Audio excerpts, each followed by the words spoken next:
Hello students, आज हम पढ़ने वाले हैं molecular formula and empirical formula के बारे में। तो मॉलिक्यूलर फार्मूला और एम्पिरिकल फार्मूला से एक क्वेश्चंस आता है, ठीक। तो इसके बारे में हम अच्छे से जानेंगे। तो मॉलिक्यूलर फार्मूला कैसे होता है, एम्पिरिकल फार्मूला होता है, इन दोनों का कॉम्बिनेशन यानी रिलेशनशिप के बारे में भी हम पढ़ने वाले हैं, ठीक है। तो आइए एक एक करके देखते हैं अब, ठीक है। तो हमारा आता है सबसे पहले मॉलिक्यूलर फार्मूला। अब देखो, सबसे पहले मॉलिक्यूलर फार्मूला हमारा होता है क्या। मॉलिक्यूलर फार्मूला हमारा होता है क्या है, तो यहाँ पे हमने स्टेटमेंट पहले से लिख के रखा हुआ है। It is a compound is written in terms of symbol of its constitute element. अब कंस्टिट्यूट एलिमेंट्स क्या होते हैं, जो भी एलिमेंट, जैसे हमारे पास कोई फॉर्मूला है, जैसे C6H12O6 है, ये ग्लूकोज का फॉर्मूला है। तो ये कंस्टिट्यूट एलिमेंट्स इसमें ले, जैसे कार्बन हो गया, हाइड्रोजन हो गया, ऑक्सीजन, ये तीन एलिमेंट्स में लगे हुए हैं। तो इसी क्या कहते हैं, कंस्टिट्यूट एलिमेंट्स। एंड ये इंडिकेट करते हैं हमारे क्या, एक्चुअल नंबर हमारे पास कितने एटम्स दे रखे। जैसे मेरे पास कार्बन 6, हाइड्रोजन 12 है, ऑक्सीजन 6 है। तो हमें इंडिकेट कर रहा है कि कितने कंस्टिट्यूट एलिमेंट हमारे पास प्रेजेंट है और उसमें कितने एटम्स प्रेजेंट है। जैसे कार्बन के 6, हाइड्रोजन के 12, ऑक्सीजन के 6। तो ये चीज हमें दिखा रहा है। अब बोल रहा है element present in one molecule of the compound. अब एक मॉलिक्यूल में जैसे हमारे पास जैसे कार्बन है, कार्बन के पास 6 है, यही चीज बता रहा है। तो इसमें हमें हमारा इसका एग्जांपल हमारा आता है मॉलिक्यूलर फार्मूला का सबसे अच्छा एग्जांपल हमारा, अगर बेस्ट में भी कहा जाए तो अगर लेंथी ले लेते हैं, H2O भी ले सकते हैं। H2O जैसे हमारे पास हो गया, H2O भी एग्जांपल है, ठीक है। इसका शॉर्ट फॉर्म करना चाहे तो उसका भी शॉर्ट फॉर्म करना सकते हैं, ठीक है। ऐसे हम CO2 भी कर सकते हैं, कोई भी फार्मूला ले सकते हैं, ठीक है। कोई भी मॉलिक्यूलर फार्मूला हम ले सकते हैं। तो हमारे पास ग्लूकोज हमने लिया हुआ है, C6H12O6 है, और हमने शुगर लिया हुआ है, ठीक है। शुगर यानी C12H22O11, ठीक है। तो ये हमने दो फार्मूला लिया हुआ है। इसके बाद हम आगे बढ़ते हैं इम्पैक्ट। ये इजी है, ये जनरली पढ़ते आ रहे हो, ठीक है। 9th क्लास में भी पढ़ा होगा मेनली, ठीक है। 10th क्लास में भी पढ़ते आ रहे हो। ये 11th क्लास में हमें इम्पैक्ट फार्मूला नया होता है, तो ये नहीं पता होता। अब देखो ये क्या होता है, जैसे हमारे इम्पैक्ट फार्मूला है, तो जैसे हमने मॉलिक्यूलर फार्मूला पढ़ाना वैसे ही, ठीक है, वैसे ये भी होता है। लेकिन क्या होता है, इसमें थोड़ा डिफरेंट होता है। ये शॉर्ट फॉर्म में माना जाता है, जैसे हम इसको काट फूट के शॉर्ट फॉर्म बनाते हैं। जैसे देखेंगे इधर हम, the impact formula of a compound is written in terms of, अब सिंबल, अब देखो सिंबल, जैसे हम कार्बन लिखते हैं, कार्बन का क्या लिखते हैं, C। तो वही सिंबल ऑफ इस कंस्टिट्यूट एलिमेंट, जैसे कार्बन का C लिखते हैं एलिमेंट, हाइड्रोजन का H लिखते हैं, ऑक्सीजन का O लिखते हैं। तो उसी की बात हो रही है अभी।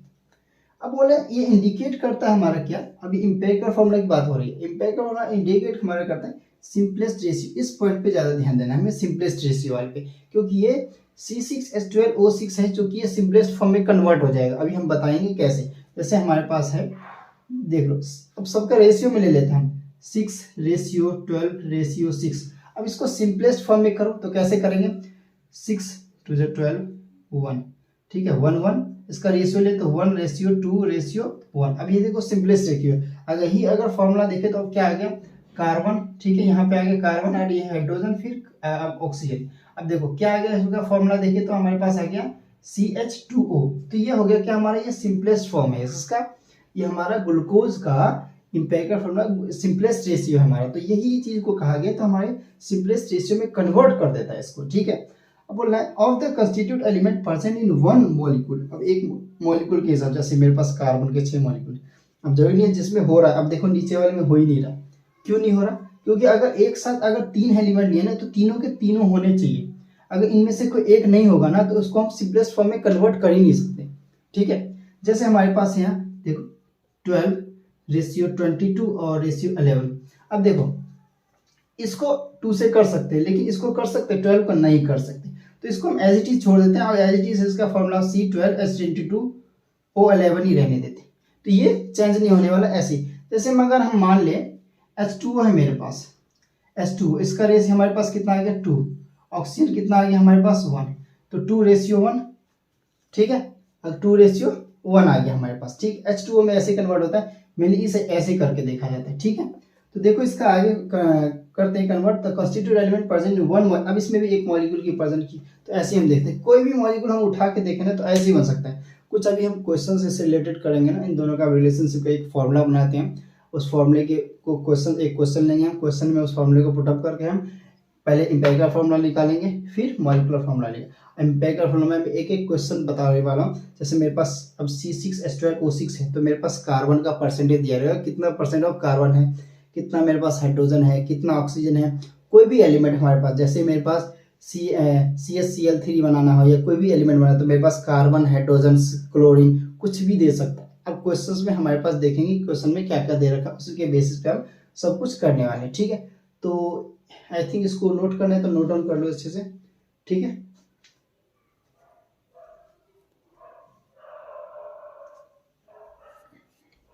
वीडियो को पॉज करके भी आप नोट डाउन कर सकते हो, ठीक है। अगर कोई इससे पिछला वीडियो आप जरूर मोल कॉन्सेप्ट वाला जरूर देख लें आप, ठीक है। उससे कॉन्सेप्ट मोल्ड कॉन्सेप्ट को अच्छे से क्लियर हो जाएगा आप लोगों को, ठीक है। इसको रब करते हैं और कुछ लिखते हैं इसका रिलेशनशिप के बारे में, ठीक है। यानी कि दोनों का रिलेशनशिप लिखते हैं, molecular formula, empirical formula.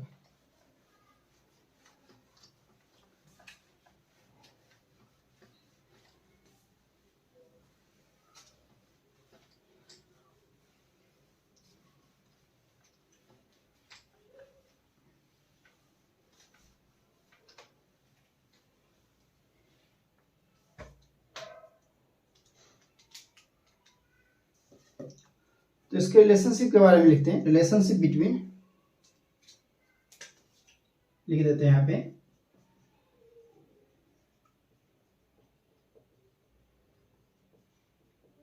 Relationship between molecular formula and empirical formula, molecular formula and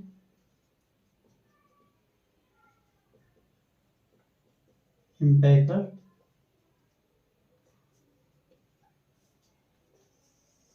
अब देखो दोनों का रिलेशनशिप हमें, अब दोनों का मॉलिक्यूलर फार्मूला एम्पिरिकल फार्मूला का रिलेशनशिप हमें एक स्टेट में लिखते हैं। तो molecular formula of a compound, the molecular of A compound, the molecular formula of a compound is an indicate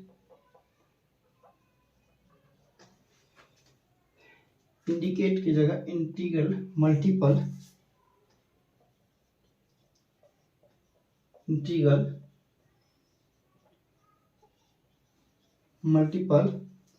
of its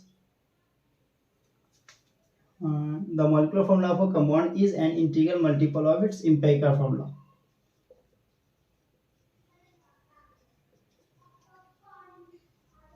ठीक है, ये होता है हमारा।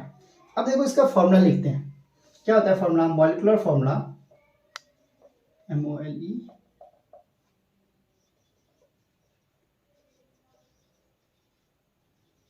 Formula equal to n, n हमारा सिंपलेस्ट रेशियो कोई भी आ जाता है, हमारा सिंपलेस्ट रेशियो में मान लेते हैं। तो इक्वल टू सॉरी इनटू हमारा एम्पिरिकल फॉर्मूला होता है, ये हमारा एक फॉर्मूला बन जाता है। इसी के बेसिस पे अगर हमारे पास मॉलिक्यूलर फॉर्मूला हमारे को दे रखा है, मॉलिक्यूलर फॉर्मूला हमारे, हमने एम्पिरिकल फॉर्मूला निकाल लिया हमने क्वेश्चन में, ठीक है। अगर हमको मॉलिक्यूलर फॉर्मूला दे रखा है तो हम n क्या निकाल सकते हैं, n निकाल सकते हैं, या हमको n दे रखा है तो हम मॉलिक्यूलर फॉर्मूला निकाल सकते हैं। मेनली ना n गिवन ही होता है, ठीक है। n मेरे पास number simplest ratio generally given होता है तो हम निकाल लेते हैं मेनली, ठीक है। तो ये एक हमारा फॉर्मूला होता है, मोस्ट इंपॉर्टेंट फॉर्मूला होता है, इसका हम यूज करने वाले, ठीक है। स्टार मार्क जहाँ मैं लगाऊं वहाँ ध्यान देना है क्योंकि वो का मोस्ट इंपॉर्टेंट हो जाता है वो। इसके बाद अब मेनली देखते हैं n क्या होता है हमारे पास, n अगर मैं कहूँ ये n है ना, n इसको, ये n क्या है हमारे पास, n हमारे पास है मोलर मास। अब मेरे पास कोई भी, जैसे मेरे पास कुछ भी है ना CH2O है तो उसका मैं मोलर मास निकालूंगा, तो मोलर मास निकाल के उसको पुट अप कर दूंगा मैं यहाँ पे। अगर हमको नहीं पता है तो हम ऐसे n निकाल सकते हैं, ठीक है। इसके बाद मेरे पास का एम्पिरिकल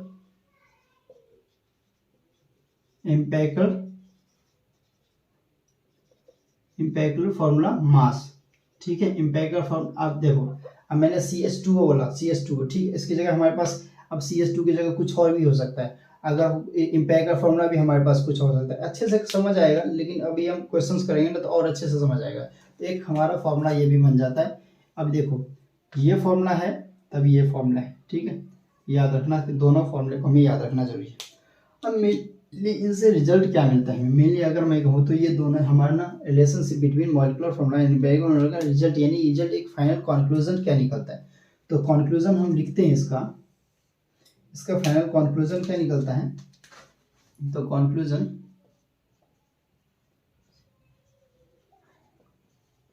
अब देखो कंक्लूजन या रिजल्ट, अब मेनली कुछ निकल रहा है तो उसका रिजल्ट भी तो होगा। तो देखो इसका रिजल्ट लिखते हैं, टू डिफरेंट कंपाउंड्स, तो एक पहले सबसे पहले two different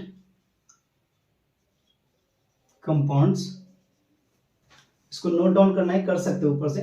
to different compounds में have some empirical formula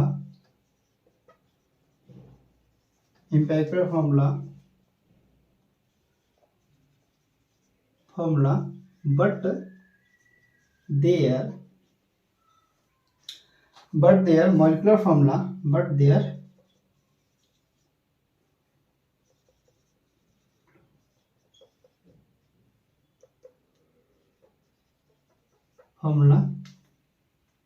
are different. तो वो तो ऑब्वियसली बात है कि अगर हमारा इम्पेरिकल फॉर्मूला और इम्पेरिकल फॉर्मूला और मॉलिक्यूलर फॉर्मूला तो दोनों डिफरेंट हो गए।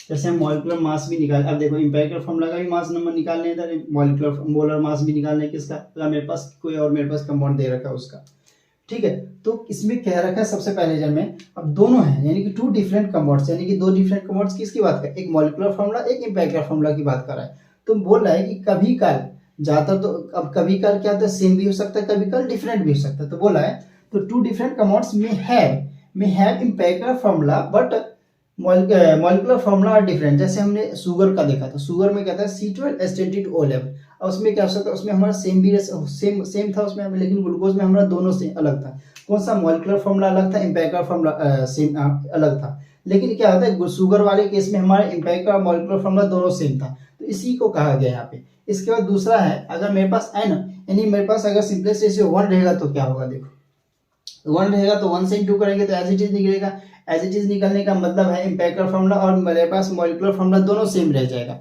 ठीक है। इस चीज को ध्यान में रखना। तो हम सेकंड पॉइंट लिखते हैं यहाँ पे कि अगर मेरे पास n इक्वल टू 1 रहा तब क्या होगा, तब मेरे पास जो मॉलिक्यूलर फॉर्मूला होगा ना, मॉलिक्यूलर फॉर्मूला जो होगा, फॉर्मूला जो रहेगा n इक्वल टू 1 तब मॉलिक्यूलर फॉर्मूला, तो मॉलिक्यूलर फॉर्मूला मेरे पास क्या रहेगा, सेम हो जाएगा, सेम एज जैसे इम्पेरिकल फॉर्मूला था वैसे ही इम्पेरिकल फॉर्मूला। अभी हमने पीछे देखा भी था, ठीक है। तो ये चीज हमें याद रखना। अब हम क्या करेंगे, क्वेश्चन सॉल्व करेंगे। तो इसको अच्छे से, इस दो पॉइंट को अच्छे से ये कर लो, ठीक है। अगर हमारे पास n इक्वल टू 1 रहता है तो हमारे पास क्या होगा, दोनों सेम रह जाएगा। ऊपर वाले में अगर कभी कभी क्या होता है, बोल रहा है ऊपर वाले फर्स्ट पॉइंट में कभी डिफरेंट भी हो सकता है, कभी सेम भी हो सकता है। अगर मेरे पास, ये तो पहले की बात कर रहे हैं, अगर हम निकालने की बात करें, निकालने अगर इम्पेरिकल फॉर्मूला, तो अगर n मेरे पास 1 दे रखा है तो मेरे पास क्या आ जाएगा, जैसे मॉलिक्यूलर फॉर्मूला वैसे इम्पेरिकल फॉर्मूला जैसे एज इट इज वैसे ही आ जाएगा, ठीक है। तो ये यहाँ इतना नोट कर लो, फिर आगे हम एक क्वेश्चन करते हैं, एक दो क्वेश्चन करते हैं।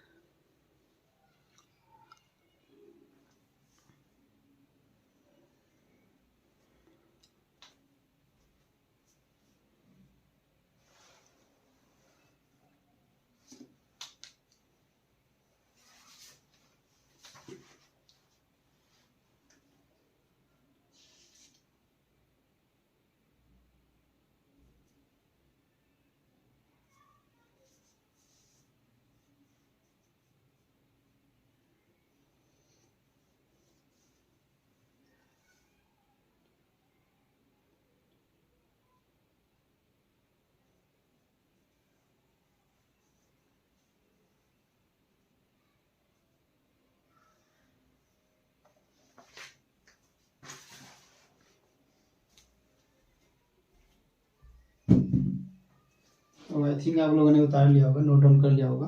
तो इसको रब करते हैं।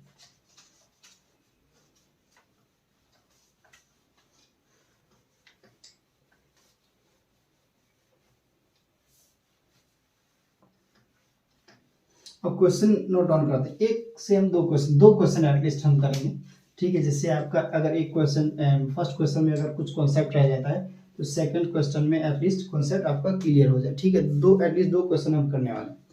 ठीक है, तो सबसे पहला क्वेश्चन है हमारे पास, ए कंपाउंड कंटेन्स,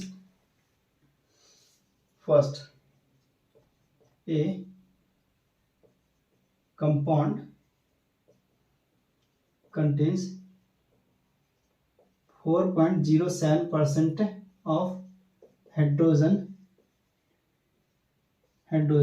ठीक है, अब मेरे पास 24 मेरे पास क्या है 24.27% अप्रॉक्स में ही लेके चलेंगे हम जब सॉल्व करेंगे तो 24.27 मेरे पास क्या है कार्बन,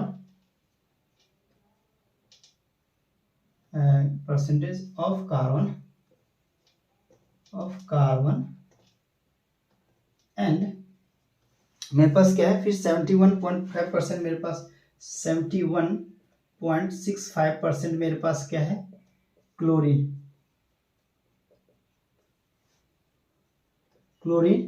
ठीक है, ये मेरे पास है। इसका हमें पास मोलर मास हमें दे रखा है, इट्स मोलर मास 98.96। ठीक है, किसमें ग्राम में दे रखे। तो मेरे पास पूछा है what is the empirical formula and molecular formula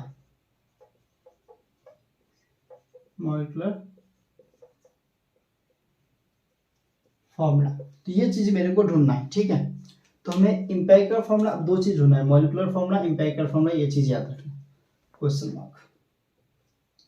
ठीक है, तो सबसे पहले हम ना गिवन लिखेंगे, हमारे पास है क्या क्या चीज। सबसे पहले देखो मेरे पास 4.07% मेरे पास हाइड्रोजन है, 24.27% मेरे पास कार्बन है, 71.6% मेरे पास क्लोरीन। सबसे पहले हमें क्वेश्चन में क्या दे रखा होता है, हमें मेन इंपॉर्टेंट वो चीज रहता है। अगर आपने गिवन फाइंड कर लेना, आपके लिए पता चल जाएगी आपको फाइंड क्या करना है। तो आपको बस फॉर्मूला याद आ गया तो आपको पता चल जाएगी ये फॉर्मूला पुटअप करने से हमें ये निकालना है। तो सबसे पहले गिवन को नोट डाउन कर लेना है। और हमारे पास एक मोलर मास दे रखा है क्या 98.96 पर दे रखा है। तो एक हम टेबल बनाते हैं, सबसे पहले टेबल। ठीक है, तो सबसे पहले मैं बनाता हूँ, फिर आप देख के बनाएंगे। ठीक, तो हम सबसे पहले एलिमेंट लिखेंगे यहाँ पर, एलिमेंट। ठीक है, एलिमेंट लिखने के बाद हम लिखेंगे परसेंटेज ऑफ, हमारे पास परसेंटेज कितने एटम के दे रखे हैं वो लिखेंगे। फिर हमारे पास लिखेंगे परसेंटेज अपॉन में एटॉमिक मास हमारे पास सबका जो दे रखा है हमारे पास, जैसे कार्बन, हाइड्रोजन, जो भी दे रखा है हमारे पास, क्लोरीन। ठीक है, हम निकालने का है रिलेटिव एटम निकालने वाले हैं। रिलेटिव क्या है हमारे पास, रिलेटिव नंबर ऑफ एटम निकालने वाले हैं। ठीक है, तो ये हमारे पास कुछ इस टाइप का हम बॉक्स बना लेते हैं।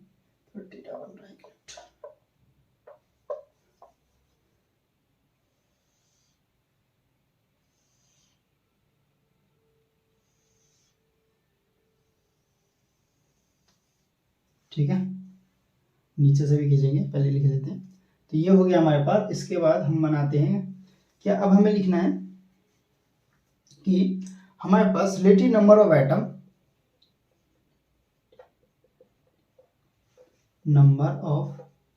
एटम, अपॉन में हमारे पास क्या दे रखा है लिस्ट नंबर ऑफ एटम, यानी सबसे कम least number of atom equal to हमारे पास ये हमें दे में नहीं निकालना है। इसके बाद हमें इसमें एक चीज और फाइंड करना हो जाता है, जिसे कहते हैं हम क्या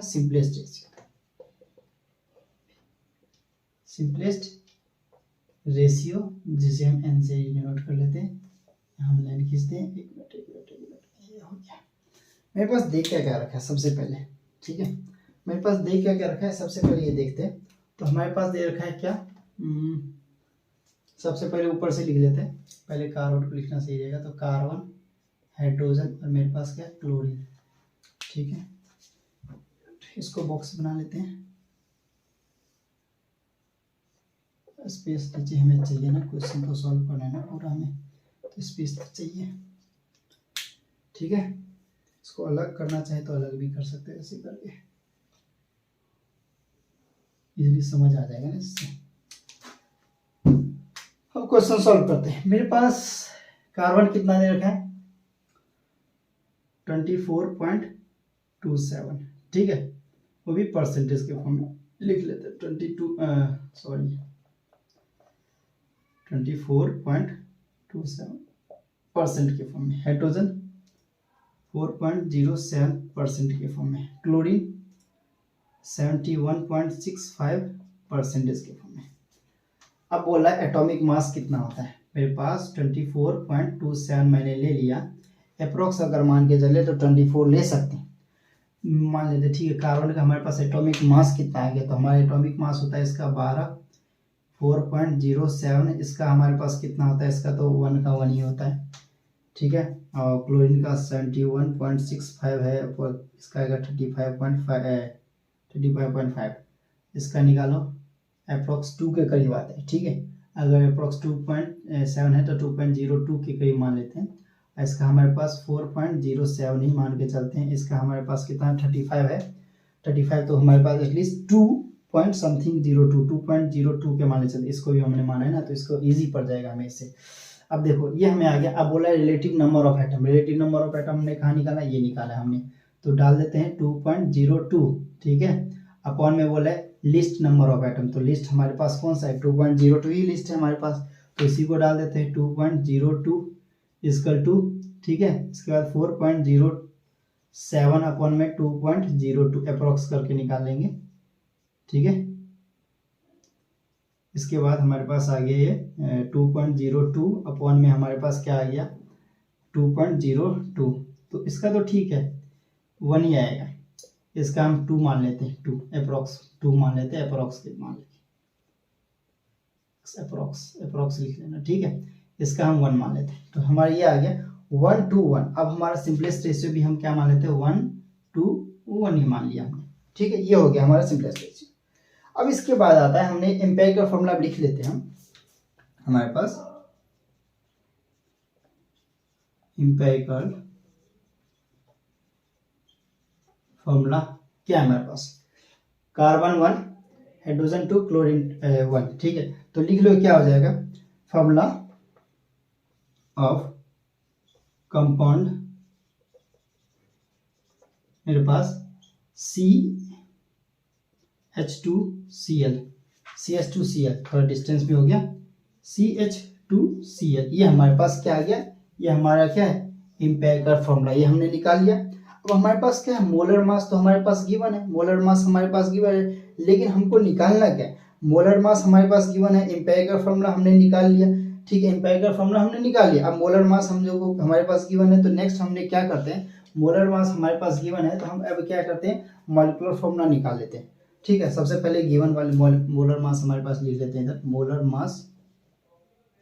मास मेरे पास कितना है 98.96 ग्राम, ठीक है। ये मेरे पास गिवन है। अब मैं n वाला फॉर्मूला लगा सकता हूँ, n वाला फॉर्मूला देखो, n मेरे पास क्या, n equal to molar mass upon में मेरे पास क्या था molar mass, empirical formula, empirical EF लिख देता हूँ, एम्पिरिकल फॉर्मूला मास। अब मैं इसको सॉल्व कर लेता हूँ, तो n मेरे पास, अब मोलर मास मेरे पास कितना दे रखा है 98.96।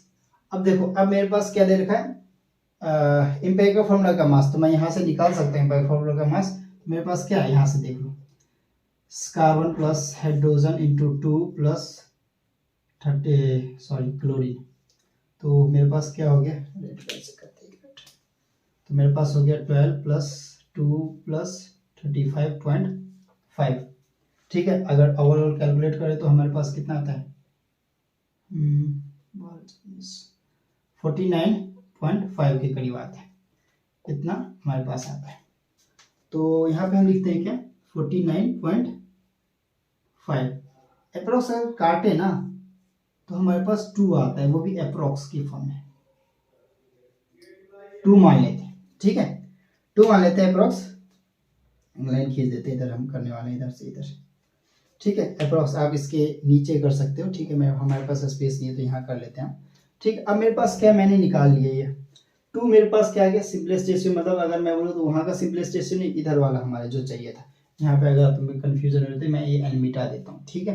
अब हमारे पास आ गया, अब एन क्या, हमारे पास एन होल नंबर है, होल नंबर में होना चाहिए, ठीक है। अब मैं मॉलिक्यूलर फार्मूला का फॉर्मूला लगाता हूँ।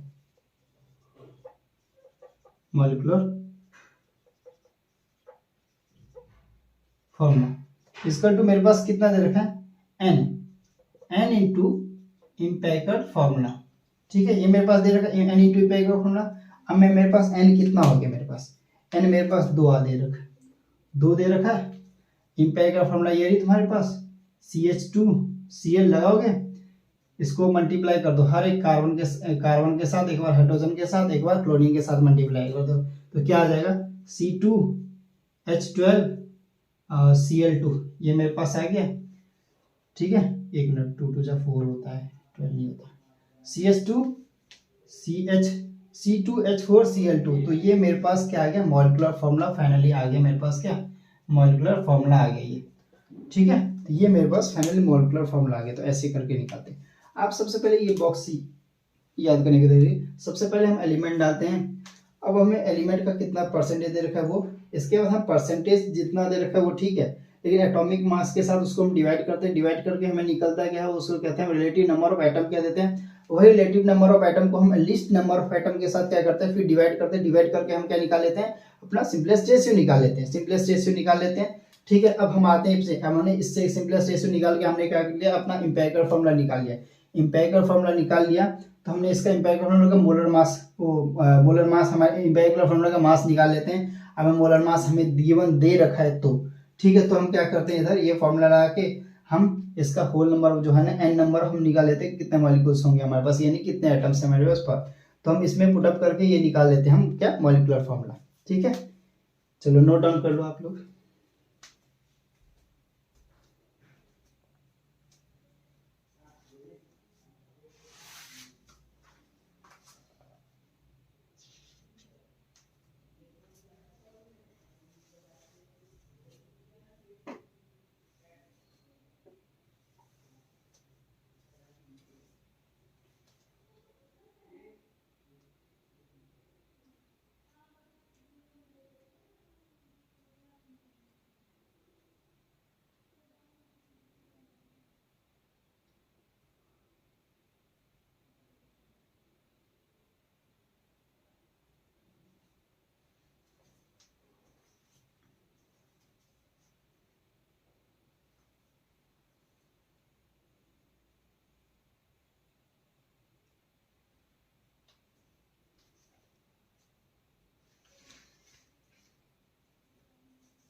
आई थिंक आप लोगों ने नोट डाउन कर लिया होगा।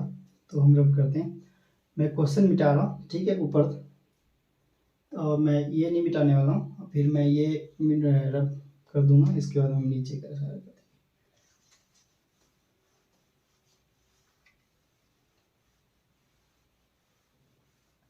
ठीक है।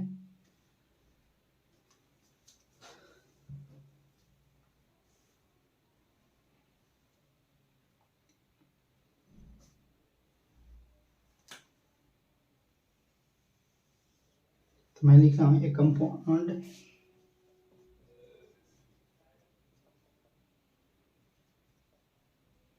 कंपाउंड हैज, ठीक है, कंपाउंड हैज द,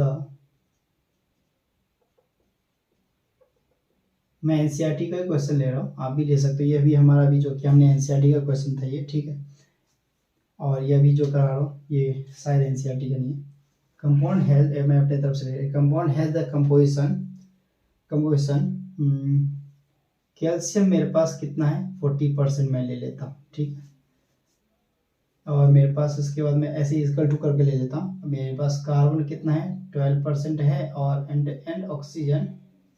ऑक्सीजन मेरे पास कितना परसेंट ले लेता हूँ मैं, 48% ले लेता हूँ, 48%, ठीक है। एंड मोलर मास दे रहे मेरे पास दे रखा है, मोलर मास मेरे पास दे रखा है कितना, 100 ग्राम मोल इनवर्स, दे रखा, ठीक है। तो determine the empirical formula and molecular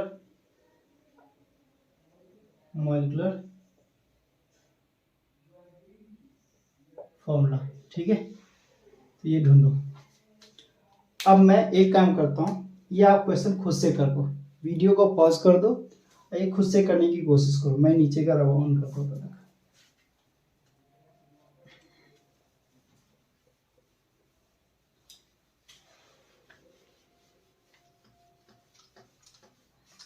video को पॉज करके अब खुद से करने की कोशिश, बहुत इजी है, मैं इसलिए मिटा नहीं रहा हूँ। इसी के बेसिस पे आप देखो एलिमेंट दे रखे हैं, परसेंटेज, ये सब कर लो, ठीक है। इसके बाद मैं करता हूँ।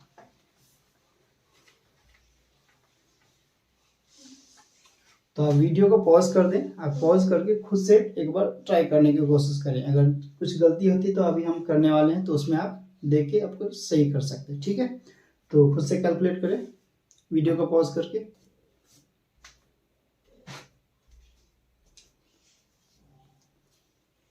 तो आप लोग वीडियो पॉज करके देख कर लेना, ठीक है। मैं यहाँ पे करना स्टार्ट करता हूँ, ठीक है। तो मेरे पास क्या है, देखो मेरे पास सबसे पहले यहाँ पे दे रखा है कैल्शियम। मैंने कैल्शियम लिया, कार्बन दे रखा है, कार्बन ले लूं पहले, चलो। कैल्शियम, कार्बन, ऑक्सीजन, तीन चीज दे रखा है, ठीक है। ठीक है, तीन चीज दे रखा है, आप इसको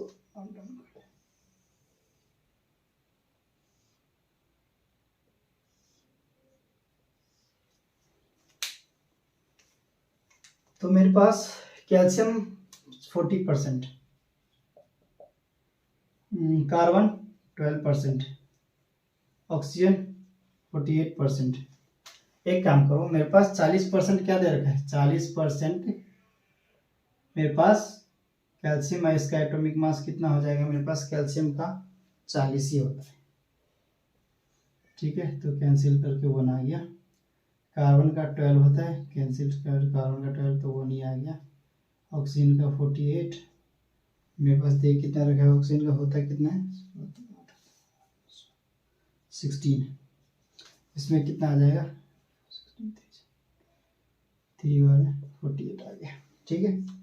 तो मेरे पास ये कुछ रेशियो है। फिर मेरे पास अब सब लिस्ट नंबर का है ना, तो मेरे पास एक काम करते हैं 1/1 इक्वल टू 1 ही आता है, 1/1 इक्वल टू 1 ही आता है। 3/1 इक्वल टू मेरे पास क्या आता है 3 आता है। तो मेरे पास 1 1 3, इसके पास मेरे पास सिंपलेस्ट रेशियो आ गया, ठीक। इसके बेसिस पे हमें एम्पिरिकल फॉर्मूला पता चल गया कि हमारा एम्पिरिकल फॉर्मूला क्या है। एम्पिरिकल फॉर्मूला ऑफ कंपाउंड क्या दे रखा है मेरे पास, कैल्शियम, मेरे पास CaCO3 बन रहा है, यानी कि इसको मैं बोलूं तो क्या होता है, कैल्शियम कार्बोनेट होता है, हमारा कैल्शियम कार्बोनेट CaCO3, ठीक है। इसका हम ना मॉलिक्यूलर फॉर्मूला पहले निकाल, सॉरी एम्पिरिकल फॉर्मूला का मास पहले निकाल लेते हैं, Ca+C+O×3, ठीक है। तो हम पहले निकाल के रख लेते हैं, ठीक है, मैं प्रॉब्लम नहीं होगी उससे।